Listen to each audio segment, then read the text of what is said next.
বন্ধুর বিয়ের দাওয়াত খাইতে গিয়ে আমাদের সাথে এমন হবে কখনো ভাবি। বাড়ি থেকে বের হয়ে কোনো গাড়ি পাচ্ছিলাম না। তবে অনেক সময় পর একটা ভ্যান পাইলাম, ভ্যানে উঠে চলে গেলাম একবারে আমাদের বাজার। সেখানে গিয়ে আরো অনেক বন্ধু ছিল, তো তারা সবাই বাইক নিয়ে যাবে। ছোটবেলায় যার বিয়ে, ছোটবেলায় তার সাথে পড়ালেখা করছি, কিন্তু ও অনেক আগের থেকেই আপনার বাইরে থাকে। বন্ধুর বিয়ে খাওয়া নিয়ে কথা, যাই হোক, ওদের বাড়িতে গিয়ে আমি বললাম, ভাই আমার কাছে টাকা পয়সা নাই, আমি কিন্তু টাকা পয়সা দিতে পারবো না।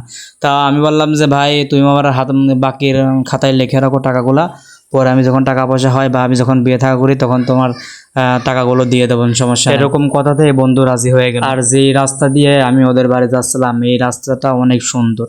সামনে আপনার এই রাস্তাটা বেশি সুন্দর। ওই পাশে ট্রেনের রাস্তা, এই পাশে আপনার গাড়ি যাওয়ার রাস্তা। ট্রেনের রাস্তা দিয়ে পাশেই এরকম গাড়ির রাস্তা, মানে খুব সুন্দর পরিবেশ। আমি এখানে গেছি, আমার কাছে খুবই ভালো লেগেছে। ভিডিওর প্রথমে আমি একটা কথা বলেছিলাম, বন্ধুর বিয়ের দাওয়াত খাইতে গিয়ে আমাদের সাথে এমন হবে কখনো ভাবিনি। সেটা এখন বলবো কি হয়েছিল আমাদের সাথে। যেহেতু আমাদের বাড়ি রাজবাড়িতেই, তা ওদের বাড়িও রাজবাড়িতেই। তো আমাদের বাড়ি থেকে ওদের বাড়ি অনেক দূরে। আমাদের বাজার থেকে আমরা একসাথে পড়ালেখা করতাম।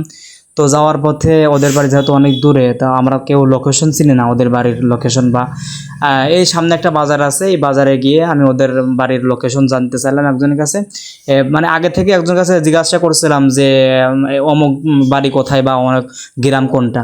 তো একজন দেখাই দিছিল, সেখানে সঠিক হয় নাই আর কি। আমরা লোকেশনে দেখলাম, গুগল ম্যাপে দেখলাম, গুগল ম্যাপে দেখেও সঠিক হয় নাই আর কি। ওইখানে কি যে হয়েছিল, গুগল ম্যাপে দেখতেছিল আমার একটা মোটা বন্ধু আছে, ওই যে হুন্ডাই সামনে পিছনে বসে আছে কালা পাঞ্জাবি পরে, ওইটাই আর কি। ওই গুগল ম্যাপে দেখতেছিল, গুগল ম্যাপে দেখতে দেখতে অন্য চলে গেছি আমরা। কিছুদূর পরে গেলেই আমাদের আর একটা বাজার পাওয়া যায়। তো যাই হোক, ওখান থেকে ফিরে চলে আসলাম সেই কাঁচা রাস্তায়। ভাই কি বলবো, মাঠের মাছ দিয়ে দুই পাশে পাটের ক্ষেত, তারপরে আবার এই রাস্তা দিয়ে অনেক কাঁচা রাস্তা, এটা অনেক দূরে যাইতে হয়। পরে এই রাস্তা দিয়ে চলে গেলাম সেই ওদের বাড়িতে এখনো পৌঁছাই নাই, কিন্তু এই রাস্তাটা অনেক সুন্দর ছিল আর কি। কিন্তু কাদা, হালকা পাতলা কাদা ছিল এখনো। সবাই বলতেছে যে আওয়ামী লীগ ক্ষমতা থাকাকালীন যদি এই রাস্তা ঠিক না হয়, ভাই কখন ঠিক হবে। কিন্তু যাই হোক, তারপরে আমরা অনেক দূর হেঁটে হেঁটে গেছিলাম, কারণ যেহেতু রাস্তায় কাদা আর কাঁচা রাস্তা, এই রাস্তায় তো সহজে যাওয়াও যায় না গাড়ি। ওই এলাকায় যাওয়ার পরে যতটুকু জানতে পারলাম যে সবাই বলে খুব খাঁটি আওয়ামী লীগ ছিল, তারপর রাস্তাটা ঠিক করতে পারেনি। তো দেখতে দেখতে অবশ্যই চলে আসলাম সেই বন্ধুর বাসায়। সামনে কুকুর দাঁড়িয়ে আছে আমাদেরকে স্বাগতম করার জন্য। তা আমরাও আস্তে আস্তে ঢুকে গেলাম তাদের বাড়িতে। তো খাওয়া দাওয়া শেষ করে আবার আমরা সবাই বাইরে এসে গাছের তলায় বসে গল্প করতেছিলাম। ওই যে আমার সেই বন্ধু ওই যে হাত দিয়ে মাথায় কোমর দিয়ে হাত দিয়ে দাঁড়িয়েছিল। তো সবাই বসে গল্প করতেছিলাম। এই মুহূর্তে একটা ছোট হালকা পাতলা ভিডিও করলাম।